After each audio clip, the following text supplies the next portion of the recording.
Just wanted to talk, that's all. How's it going, everybody? Welcome back. Having a little mid-afternoon coffee here, so excuse me if I pause every once in a while to sip this delicious beverage. Anyway, one series left before the Yankees head out to Colorado, and then they got to go out to L.A. again. I feel like they were just out west a week ago, and they were. Last week they were in Seattle, and now they got to go to Colorado, and then they got to play the Angels. They have a day off next Thursday, and then they play the Dodgers 4-3 before having a day off and coming home for a homestand that includes Cleveland and Boston. So another West Coast trip, and honestly, you have got to sweep the Rockies. I mean, that is just a non-starter to lose to the Rockies. Anyway, let's take a look at the lineup for today's game. We got Paul Goldschmidt back in the leadoff spot against the lefty Patrick Corbin. Trent Grisham batting second tonight. He is in center field. And we'll talk a little bit about Trent Grisham when we get to the players to watch. I know he's hit a bunch of home runs lately, but he actually hasn't been getting as many hits. He did have one home run robbed, which, in a 10-game span can kind of skew your numbers a little bit. But Aaron Judge batting third. He is in right field. I know a lot of you prefer Aaron Judge in the number 3 spot, so congratulations. Cody Bellinger batting cleanup tonight. He has been on fire, hitting over 400 in his last 10 games. Anthony Volpe, the subject of so much discussion lately, he is batting 5th. He is at shortstop. Ben Rice back in the lineup tonight at DH. I feel like Ben Rice hasn't gone deep in a while. I don't have the numbers in front of me, but I feel like it's been a bit. Probably that grand slam against the A's. DJ LeMahieu, he's been playing good on both sides of the ball. He had a very representative at bat the other night against a bunch of 100-mile-an-hour fastballs. He's made a couple of really nice plays at second base. He is batting 7th. And then Austin Wells, a guy who we talked about last night who maybe been a little bit disappointing. Sorry, as I have some coffee there. A little bit disappointing in terms of hitting just 207, and his pop time isn't great, and he hasn't thrown out a lot of runners, but he's going to smash his own personal home run best of last year where he had 13. I think he's going to hit 25, maybe close to 30 if he stays healthy. And then Oswald Peraza getting the start against the lefty. He's at third base. He can really pick it, but yet to show me anything with the bat. So that's where we're at right now. Dante Lozada says Ben is due. And speaking of Nostradante, get your predictions in the chat. I've got mine all queued up, and we'll go over it after we do the OPS leaders in a few minutes. And Edwin Edgy points out that there is rain in the forecast for Wednesday and Thursday, so possibility exists of a couple of rainouts, and obviously that's not what you want. Not only does it disrupt the Yankees, who've been playing pretty well, but you got to reschedule these later on as doubleheaders if they get rained out. However, right now, the pitchers that they're scheduled to face, you could deal with missing those guys. So tonight should be no problem, although Patrick Corbin has pitched well against us in the recent past. Patrick Corbin on the hill tonight. He is 3-2 with a 3.35 ERA against Will Warren, who is 2-2 with a 4.61 ERA. Jacob deGrom scheduled for tomorrow against Ryan Yarbrough. Clearly, the Yankees are at a disadvantage on paper, but you never know. Ryan Yarbrough has thrown the ball well since becoming a starter for the Yankees, and you can pretty much count on him giving you, 5 innings, maybe 1 or 2 runs. You might be able to get that off of DeGrom, get him out of the game, maybe hit a 2-run home run, and then it's a bullpen game. And the Yankees bullpen, as we know, has been shaky, but getting Loizaga back, the re-emergence of Devin Williams has been helpful. So, maybe you can sneak a victory in tomorrow if you play. And then Nathan Eovaldi versus Carlos Rodon in the Thursday matinee. That is a 12:35 game from my schedule here. I don't know if they've changed it, but Rodon's been throwing the ball really well. 5-3 on the season, 3.17. It's worth noting that the Rangers offense has struggled the last couple of years, and they've mostly struggled against fastballs.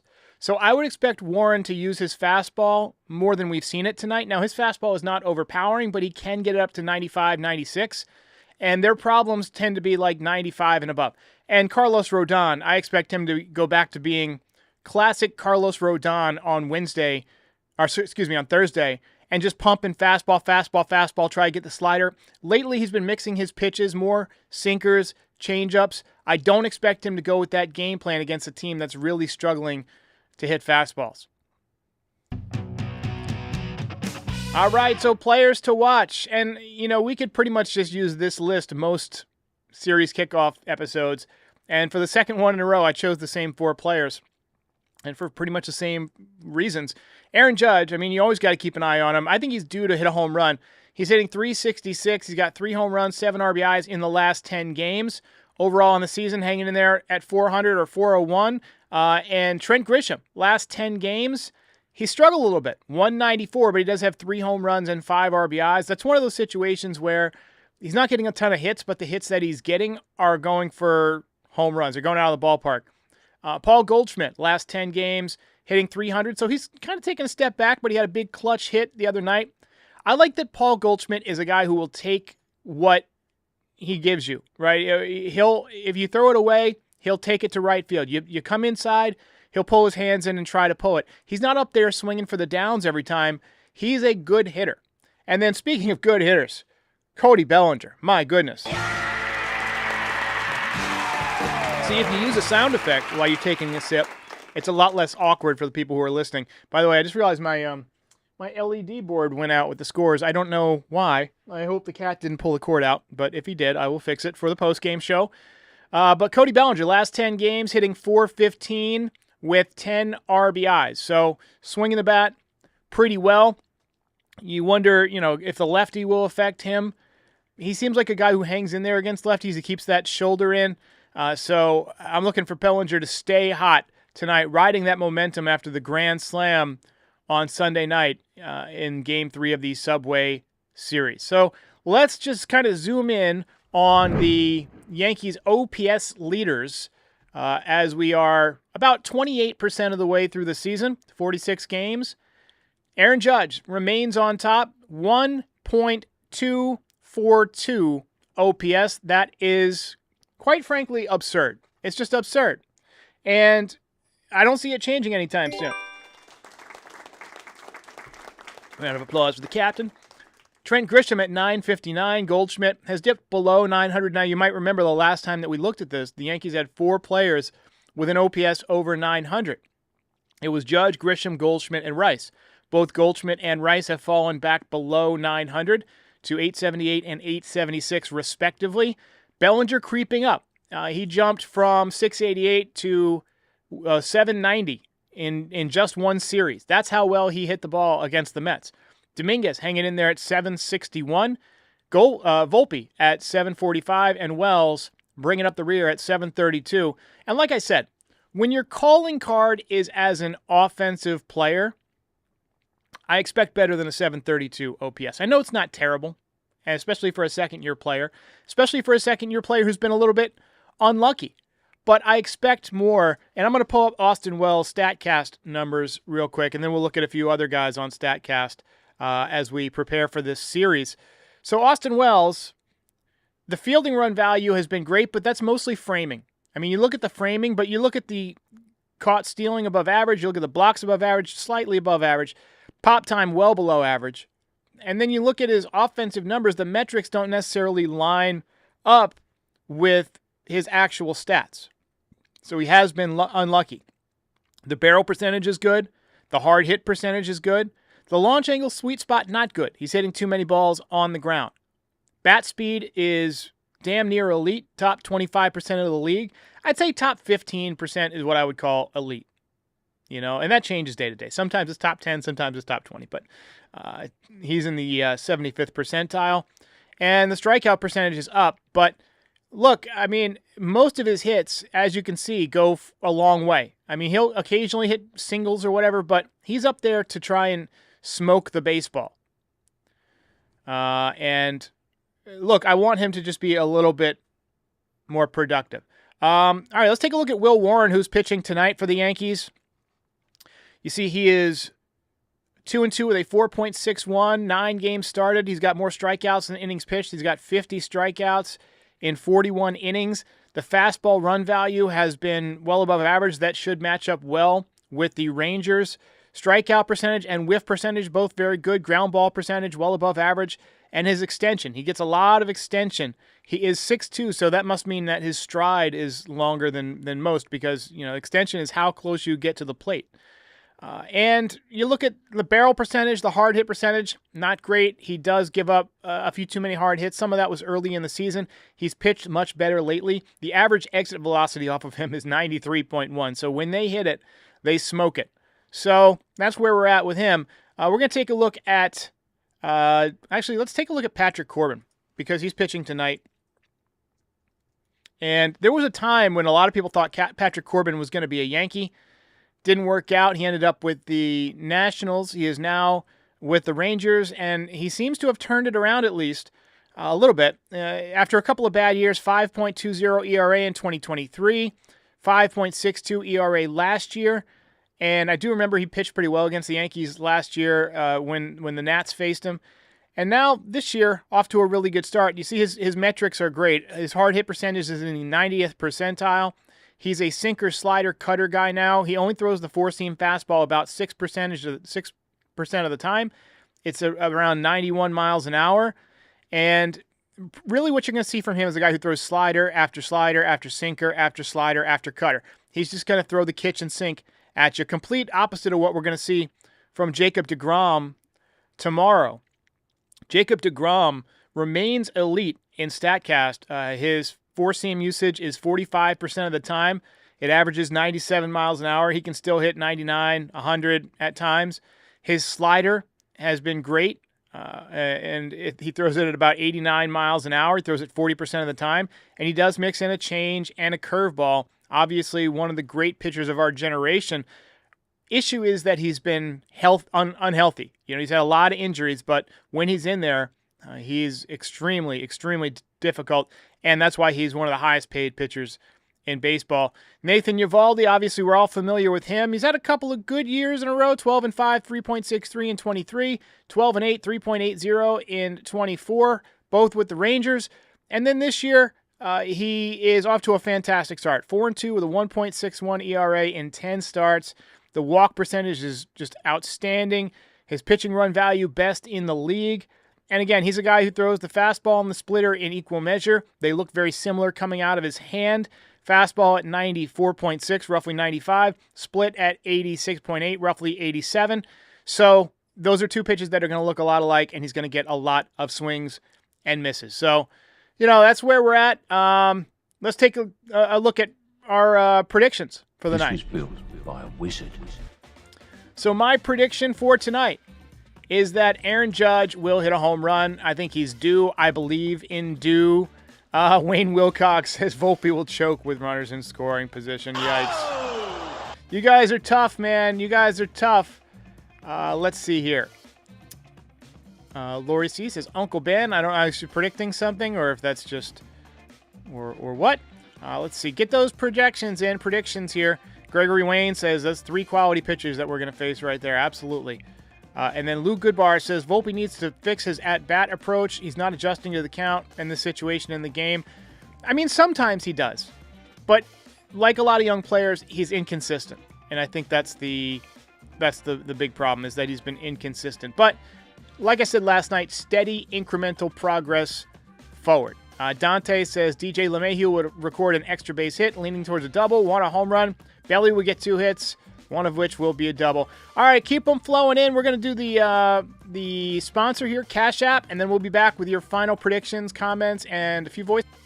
Kratz, I'm going to let everyone in on a little secret. I am not a fan of carrying around physical cash. I go Cash App, where you can send, receive, or transfer money with family and friends. It's super easy. They've got your back too. Like if you're trying to send some money and you maybe put in the wrong account name, they'll be like, hey, this is a sketchy account. Are you sure you want to send this? Cash App has your back. They do it safe, securely, easily, and fee-free.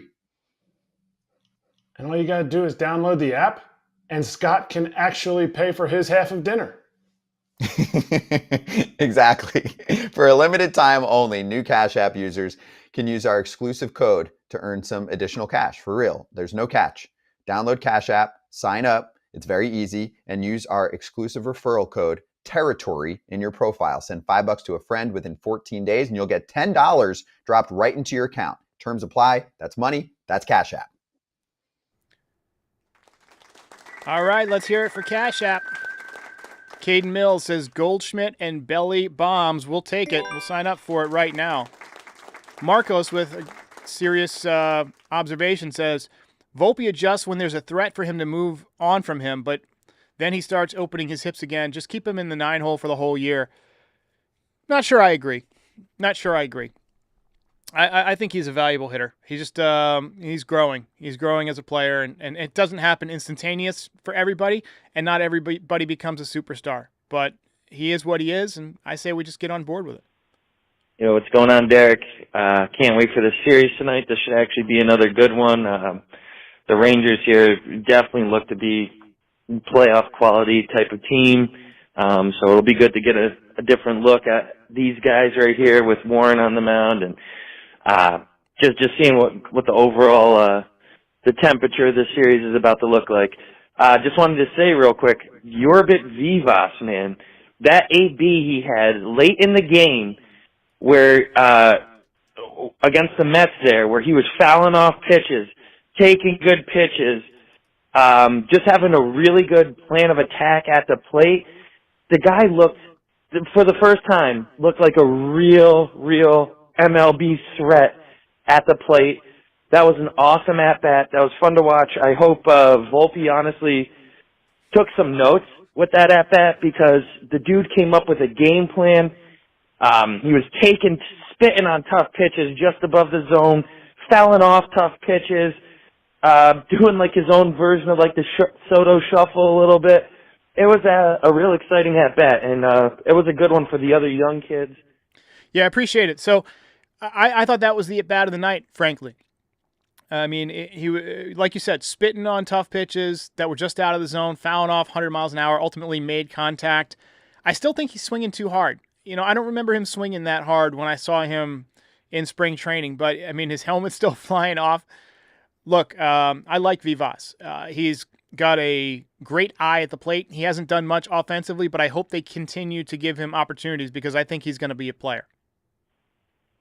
Good morning, Doug. This is Milton again from Texas. Hey, just a great analysis you did on the Plan B for the Yankees. Appreciate Think about it. You got three pretty good players for only $9 million more. It's like going to the supermarket. But anyway, on the youngest switch hitter to hit 3 or more home runs, actually Dominguez, and I looked this up, I couldn't find any players other than that Dominguez is the youngest. All right. And he beat out actually a Yankee who wasn't a switch hitter, Joe DiMaggio, by 109 days. He was the last one to hit 3 home runs, or the youngest to hit 3 home runs or more. But he wasn't a switch hitter, and he was older. The actually youngest to hit a 3 home run was Al Kaline way back in 1955. He was 20. Yeah. So my question was the youngest hitter to hit home runs from both sides of the plate in the same game. And yes, Dominguez, we found out today, someone else sent it to me on maybe Twitter, that Dominguez is the youngest. So congratulations to the Martian. And I love the Martian. I think he's going to be a fantastic player. It's a shame he's not in the lineup tonight, because we might have a couple of games rained out, and you don't want to disrupt a young player when they're just starting to play well. And my cat's screaming. He's disrupting the podcast because he wants some Friskies. Hi, I was listening to your off-day reporting, and I just wanted to cover something with Austin Wells that you had mentioned. I don't think that framing will become significantly less valuable once the challenge system is put into place. At least from my understanding of like the statistics, I think that the value of framing is the like persistent, like how close are you pushing the edges of the zone, like at bat after at bat after at bat, and that's like where they. Yeah, we'll see. I mean, as the strike zone implements the challenge, baseball is going to implement the challenge system next year. I can't imagine that too long after that they're going to go full automated strike zone. It's going to happen. I mean, if you can get the call 100% right 100% of the time, there's going to be people clamoring for that. And we've got the collective bargaining agreement coming up next year. I think that's something you might see. Nobody likes it, pitchers or hitters, when the umpire sucks. Nobody likes it. Hey, Derek. Love your show. This is Melvin from Columbus. Just calling once again. I think maybe you said there might be some type of issues with the voicemail. I wanted to relay the same message again. What do you think about us trading Paul Goldschmidt for Devers? No, not going to happen. I did. Someone else asked this as well. One, the Yankees don't want to take on that contract. Two, if the Red Sox traded Devers, they sure as hell wouldn't do it to the Yankees. They would send him somewhere out of the division, probably out of the American League. So I don't think it's going to happen, and I don't think the Yankees should do it. And I don't think Goldschmidt would be enough to get him. I'm fine with Goldschmidt being a Yankee, maybe for the rest of his career, definitely for the rest of this year. Hey, Derek. I'm calling because I wanted to know what you think about these. To me, these are our trade pieces. Not trade pieces, but the people we need to trade for during the trade deadline. I say we go get Donovan. I mean, this is years that we've wanted Donovan. I say this is the year to go get Donovan and put him at third. I also say we should go try to get Weathers. And I would even say, I hate to say this, but I feel like Volpe is on the trade table. I feel like Wells could be on the trade table. I mean, appreciate the call. So neither Volpe nor Wells will be traded, 100%, 1,000%. Also, Brendan Donovan will not be traded from the Cardinals. We had Katie Wu on a couple months ago, and she basically said that the Yankees are constantly asking about him and constantly getting the same answer, which is no, Nathan, nada. All right? Well, quoting Ace Ventura there. I don't think that if the Yankees... Well, first of all, Weather's not a bad idea if he can be gotten. I don't think there's a third baseman out there that the Yankees will ante up for. I think they're going to try internal solutions and just go with whoever's playing the best when you get to the playoffs. If it's Peraza, if it's him, it's Peraza. If it's Vivas, it's Vivas.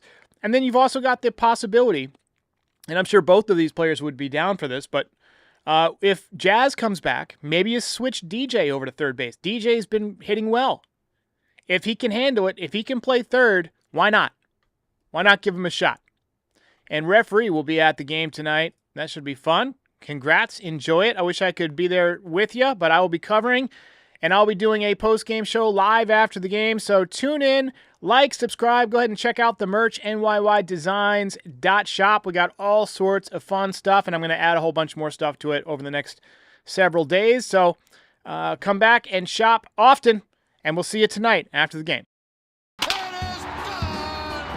Hey, while I've got you here, be sure to like the video and subscribe to the channel. Pinstripe Territory is the official Yankees podcast of the Foul Territory Network. We are home to the #1 most watched MLB postgame show on YouTube since 2021. We're here after every Yankees game and for reactions to all the best news and rumors during the offseason.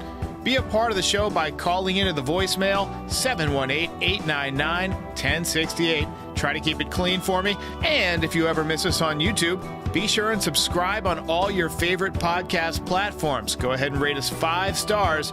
It'll help other people find the show. Thanks for watching. See ya.